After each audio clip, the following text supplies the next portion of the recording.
Let's talk Villa, and today we are going to be doing our final episode of the chopping block 23-24. We're going to be going through our forwards. I actually saw quite a funny comment on my last video saying, I'll put it up on here, it was like, the forwards, don't you just mean the forward? But I can assure you we're actually going to be going through 5 strikers at Aston Villa today. I don't know how I've managed to pluck that many out of thin air, to be fair, but we do actually have technically 5 strikers on the books, including 1 from our Premier League 2 team and 1 that is out on loan, and then 3 first team ones, because there is a signing that a few people may have already forgotten about that we have made. After this video, I'm going to be doing a full dream transfer window, given the squad that's left over from my chopping blocks. If you are enjoying the content and are looking forward to that, leave a like, subscribe, comment down below what you think about my assessment of Villa's current attacking options. Let's get into it. Who's staying and who's going? It's pretty obvious with the strikers, let's be fair. And first up, as you can see, it is our main man, our player of the season. It is Ollie Watkins. Of course, this guy is absolutely untouchable. 37 starts this season in the Premier League, an average rating of 7.4, 19 goals and 13 assists. I don't think there's much more that needs to be said about Ollie Watkins. There's some rumours of interest from the likes of Liverpool and Arne Slot coming in wanting to replace or at least sign competition for Darwin Núñez. And apparently Ollie Watkins is one of the names that is being mentioned. Now, obviously, he isn't getting any younger. He's 28 now, going to be 29 this December. But after the season he's just had and how perfectly he fits into an Unai Emery style with the split strikers and the 2 up front, I think absolutely he should be at Villa next season. I've been a doubter of him, I'm not even going to lie, quite a lot over his career, especially his Aston Villa career. But you can't doubt how he's played this season, and you can't doubt his ability. You know, over 30 goal involvements this season, and that is in the Premier League alone. And he has to be here for next season. I think he's the player that we have to build around. You know, he's 28, he'll be 29 in December. He probably has about 3 seasons now of prime Ollie Watkins left in him. Another full pre-season, understanding the tactical nous and tactical brilliance of Unai Emery. I think he is going to be an absolute shoo-in to be one of the top goal scorers in the Premier League again next season, especially if we add some extra firepower around him, so it's not just all reliant on him, and we can bring in other players to, you know, almost lighten the burden of the playmaking that he has to do as well. Obviously 13 assists.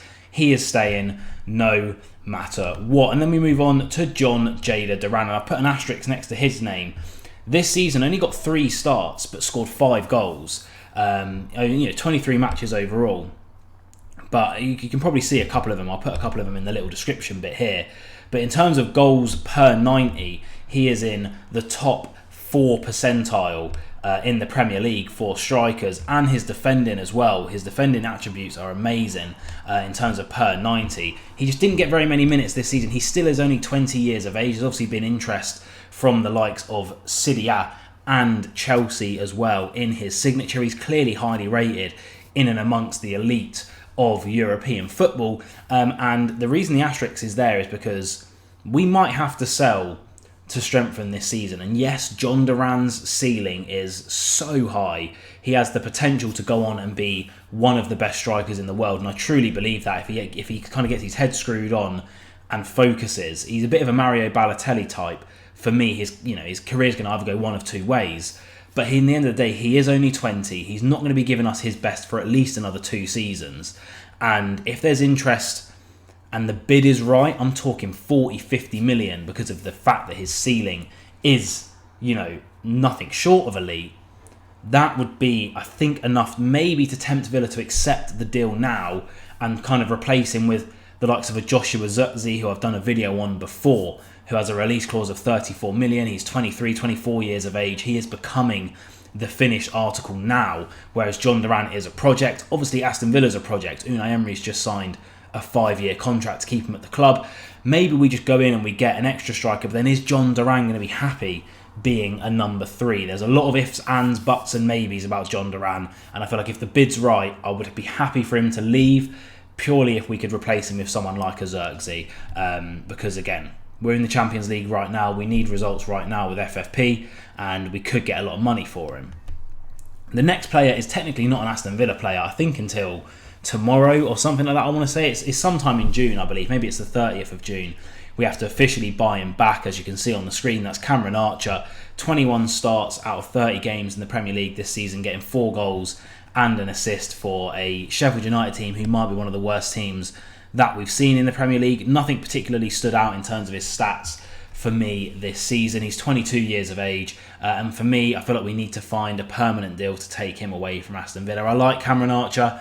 I think he's a clinical striker, but again, 22, he should be really starting to hit those levels that we want from a backup striker.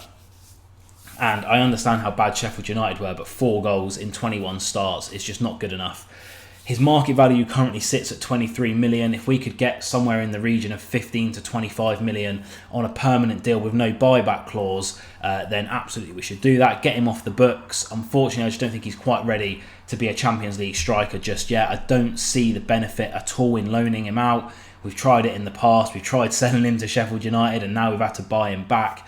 So I think we just need to recoup as much money as we can, unfortunately, for Cameron Archer, and find him a move where he's going to be able to flourish and play football in a team that is slightly more attacking than Sheffield United maybe. And then we move on to 2 wildcard picks, and the first one is going to be Louis Barry, currently out on loan at Stockport County. I believe we are going to be recalling him. That is in League 2. He's 20 years of age.